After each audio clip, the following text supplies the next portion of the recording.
Udah aman Wabarakatuh, di Bang. sini.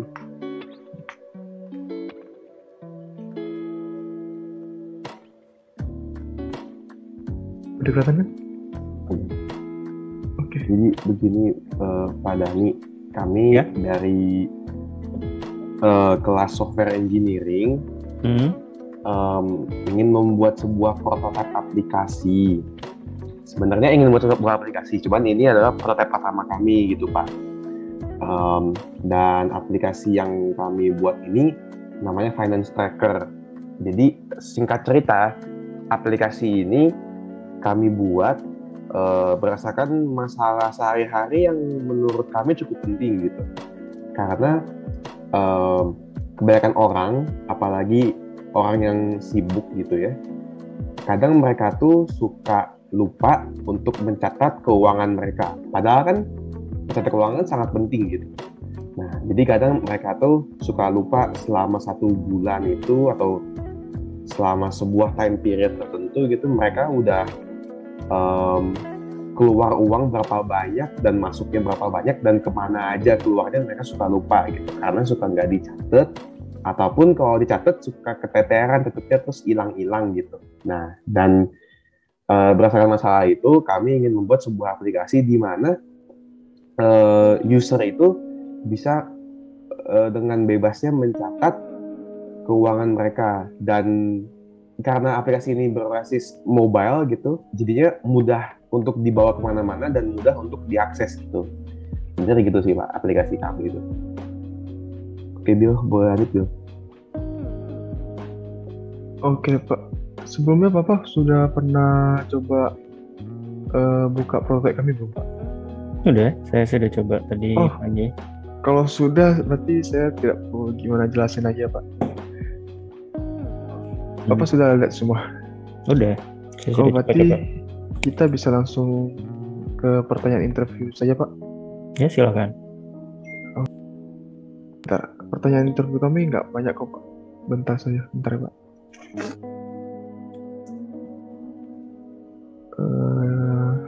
Cuman ada 3 pertanyaan saja harusnya.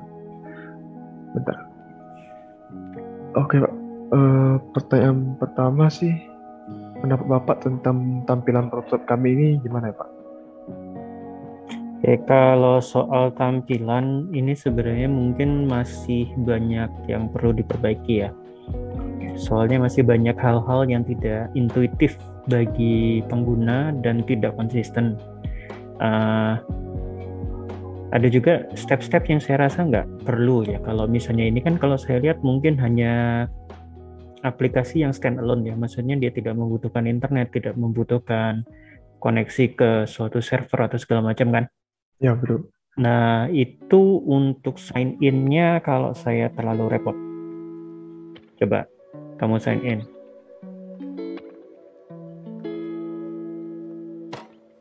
Ini kan kamu masukin nama sama email ya. Nah, Ya, betul. ini nggak Sini perlu. Ini nggak perlu saya rasa. Kenapa? Karena datanya sendiri bukanlah data yang penting. Jadi untuk apa diberikan proteksi berlapis seperti ini? Karena datanya itu tidak terkait dengan data yang sangat penting, misalnya data keuangan, maksud kita rekening bank kita gitu, enggak. Dia sebenarnya cuman catatan kita day by day gitu kan, untuk mencatat keuangan kita, tidak ada yang terkait langsung. Jadi kalaupun data itu berubah atau segala macam, ya sebenarnya kerugiannya juga hampir tidak ada.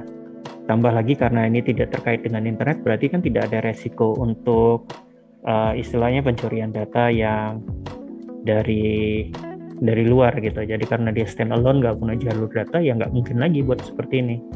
Kamu menggunakan ini untuk mengirimkan email malah membuat vulnerability yang lebih besar lagi. Jadi user itu pasti nanti akan merasa, ya ngapain saya cuman login aja seperti ini, bahkan mungkin nggak perlu login kalau bisa. Itu kalau dari segi penggunaannya. Nah, coba dikontinukan lagi. Nah, kemudian ini kurang intuitif. Tampilannya itu kurang intuitif. Seharusnya kalau misalnya tujuan kalian adalah catatan keuangan, apa yang muncul pertama sekali itu adalah resume. bukan bulan-bulan seperti ini, tapi resume. Kalau bisa ya per bulan itu berapa sih selisih pengeluaran pemasukan saya? Kan informasi ini tidak ada di sini. Oke, Pak. Nah, Tapi kalau kemudian maaf motong Pak, soal yang ini kan kami bilangnya logbook ya Pak, yang bulan-bulan Mei, Februari, Januari itu sih seharusnya tergantung usernya mau kasih nama apa Pak. Soalnya pas yang kita add new ini kan Pak, ini kan kita bisa kasih nama kan Pak. Nah, iya. Kami cuman kasih contoh pakai bulan sih Pak. Nah, nggak, maksudnya ya itu kan jadi tidak intuitif. Sebenarnya apa sih yang mau dituliskan di sini? Karena saya Iya. melihatnya ini berarti saya mengharapkan bahwa itu adalah catatan saya per bulan. Oke Pak. Jadi sama sekali tidak intuitif. Apa yang harus saya lakukan di sini? Itu sih fatal. Karena kalau seperti itu si penggunanya harus dilatih dengan keras supaya bisa menggunakan aplikasi. Tapi kalau kalian ingin membuat aplikasi yang tidak perlu latihan, bisa digunakan oleh umum ya tanpa latihan, ya semua UI itu harus intuitif. Apa sih yang bisa saya dapatkan di sini? Apa sih yang bisa saya lakukan di sini? Ini kan nggak ada. Kemudian masalah sidebar itu juga kalian tidak konsisten. Itu fatal kalau di dalam suatu aplikasi ada ketidakkonsistenan icon yang bisa kalian lihat. Coba kalau kalian, ini kan 3 itu iconnya apa aja? Profile, search, sama lookout ya. Coba kamu masuk ke salah satu logbookmu.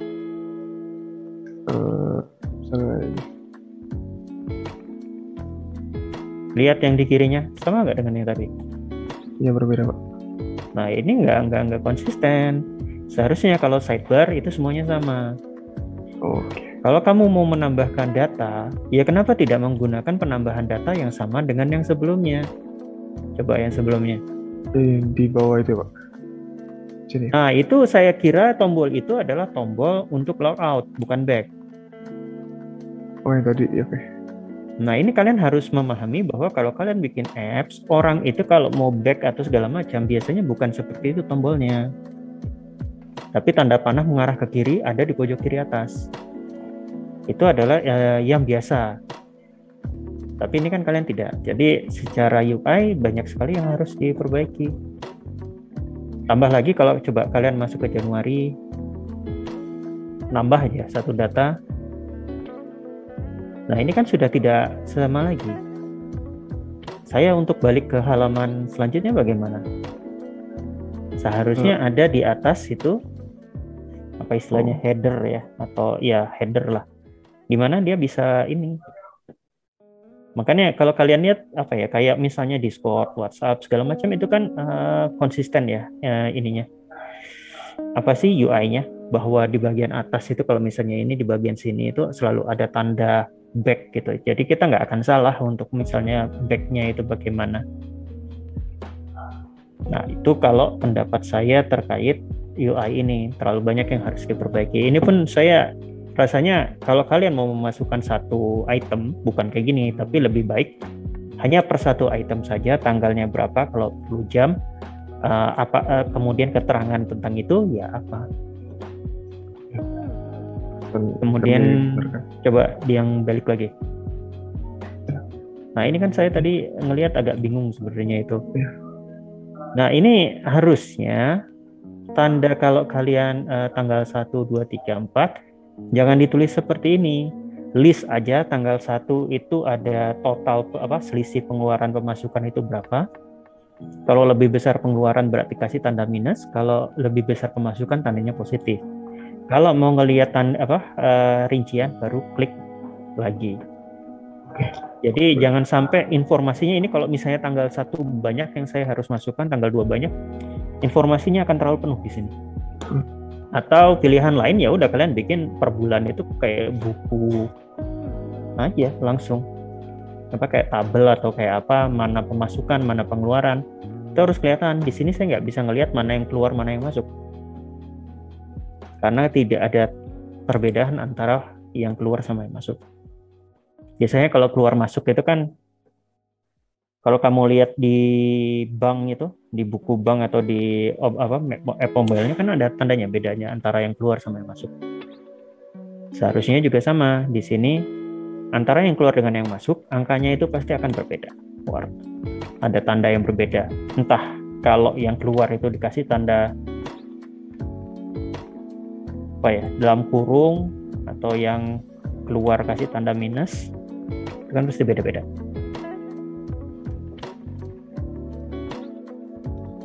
Oke, baik Pak.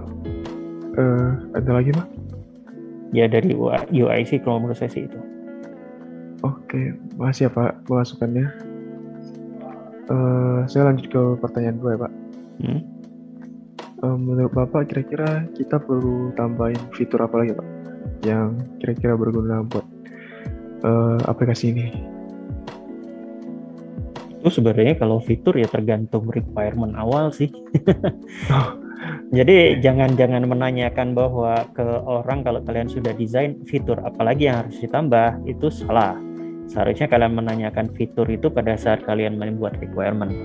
Saya nggak tahu ini kalian membuatnya ini dalam rangka fase mana dari software development. Kan kalian mungkin sudah tahu bahwa SDLC itu banyak ya. Anggaplah yang kita pakai waterfall yang paling gampang. Seharusnya itu pertanyaan fitur itu kalian masukkan, ditanyakan di requirement phase. Oh, kalau proses model itu kami kemarin sepakat pakai ini siapa namanya? Bentar Pak. Saya juga agak sedikit lupa namanya. Bentar.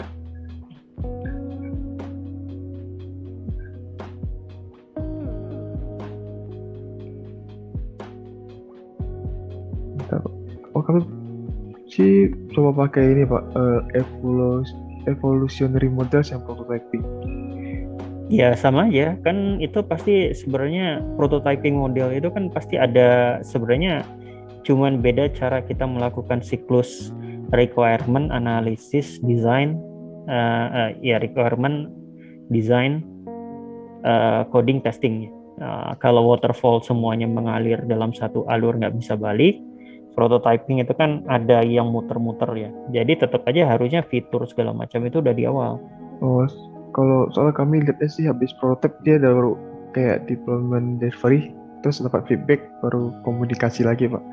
Iya, memang. Tapi seharusnya tidak sampai menambahkan fitur lagi. Ya? Feedback itu yang kalian dapatkan itu hanya mengenai apa yang masih kurang saat ini. Maksudnya kayak tadi, itu flow-nya nggak enak, ini segala macam. Kalau fitur itu seharusnya ditanyakan di awal. Karena kenapa? Kalau kalian nambah fitur, itu bisa jadi si software-nya itu harus dirombak dari dasar, dari arsitektur dasarnya, dan itu berbahaya buat kalian.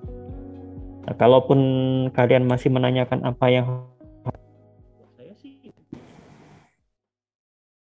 itu kamu kayak misalnya belanja di Alfamart, lebih bagus kalau misalnya bisa dimasukkan bukti pembeliannya, foto kayak ininya ininya apa namanya, si bonnya, atau misalnya lagi belanja di mana, foto kayak upload di sini, disimpan, itu akan menjadi lebih bagus kalau untuk catatan keuangan. Sama ya tadi, sebenarnya lebih bagus kalau misalnya ada resume per bulan itu beda pengeluaran sama pemasukan berapa.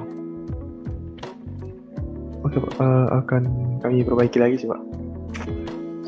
Terima kasih sih semua masukannya. Nanti akan kami coba omongin lagi dan kami perbaiki Pak. Untuk pertanyaan interview sih udah nggak ada lagi sih Pak. Sampai segitu saya. Nah ini sebenarnya kalian itu kayak tugasnya itu apa sih? Ini untuk tugas besar atau bagaimana? Ini buat entrepreneur. Yang bukannya SE. Saya kira SE. Apa namanya? SE cuman ada entrepreneur Pak. Iya gitu. Jadi mata kuliahnya embedded gitu loh Pak. Kalau yang software engineering-nya minta jadiin aplikasinya, kalau entre kan harusnya sampai prototyping aja sih Pak. Oh oke. Nah terus yang ini kalau dari SE-nya kalian sebagai tugas apa? Akhir atau bagaimana? Tugas akhir sih Pak. Nanti ada bikin laporan lagi, terus bikin aplikasi jadi ya Pak.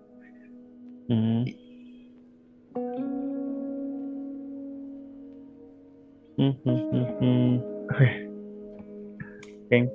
Ya mungkin itu sih, coba kalian ini kan lagi, harusnya desain itu prototyping ini udah bagian akhir sih. Oke Pak.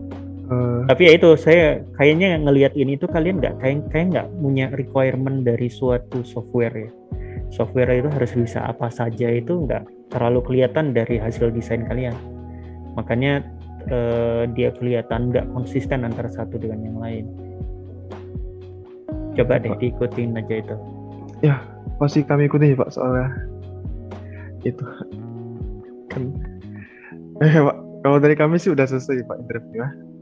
Terima kasih buat sarannya sama feedback-feedbacknya. Prototipnya pasti akan kami ini sih ubah sesuai yang Bapak omongkan. Oke. Nggak semua, cuman ya beberapa. Ya nggak apa-apa, sisa ininya aja. Intinya kan kalau seperti ini sebenarnya feedback itu tidak harus semuanya Iya ya. diikuti. Ya itu lagi, balik lagi ke awal, requirement kalian itu apa. Kalau misalnya feedback itu menyatakan nanti bertentangan dengan requirement atau mengubah requirement terlalu dalam, ya itu nggak akan bisa. Ya akan kami diskusikan lagi sih Pak di sini. Oke, makasih Pak atas waktunya. Sorry mengganggu pagi-pagi Pak. Ya nggak apa-apa. Oke, ya masih banyak sih Pak udah sedia untuk interview. Oke.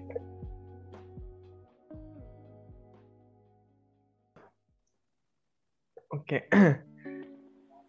Selamat siang, Vincent. Ya, halo ya. Terima kasih sudah menyempatkan waktu untuk agar bisa kami interview. Pertama-tama boleh tahu umur Vincent sekarang berapa? ya kalau umur aku sekarang 20. Oke, 20 ya. Nih, udah lihat prototipe kami kan? Sudah. Dan sudah dicoba ya? Sudah. Oke, berarti saya bisa langsung tanya ke pertanyaan pertama ya untuk interview hari ini. Oke, pertanyaan pertama. Apa sih pendapat Vincent tentang tampilan di prototipe ini? Kira-kira udah bagus belum? Ya, kalau menurut saya untuk sebagai permulaan itu fiturnya udah lumayan bagus. Tampilannya udah enak, simpel. Ya, mungkin kedepannya bakal di-update lagi, nggak tahu. Tapi kalau menurut saya untuk sekarang, untuk interface-nya udah bagus sih. Oke, terima kasih untuk pendapatnya. Nih, pertanyaan kedua. Kira-kira apa sih yang kurang dari prototipe kami? Yang Vincent masih kurang suka apa kira-kira? Nah, kalau menurut saya ya dari prototipe kalian, menurut saya prototipe kalian itu terlalu seperti basic gitu. Mungkin kalian bisa mulai bekerja sama desainer gitu agar tampilan dari prototipe kalian bakal lebih menarik aja gitu. Karena kalau terlalu simpel pasti juga akan bosan gitu. Iya, benar-benar juga. Oke, masih ada lagi kah saran untuk prototipe kami? Sudah. Oke, sarannya sangat bagus buat kami terima. Ntar kami akan diskusikan lagi dan akan saya omongkan dengan tim saya untuk mungkin merevisi prototipenya dan mungkin bisa berubah sesuai yang Vincent inginkan. Oke, terima kasih atas waktunya. Maaf ya sudah mengganggu waktu tidur siang ya. Iya, nggak apa-apa. Oke, terima kasih.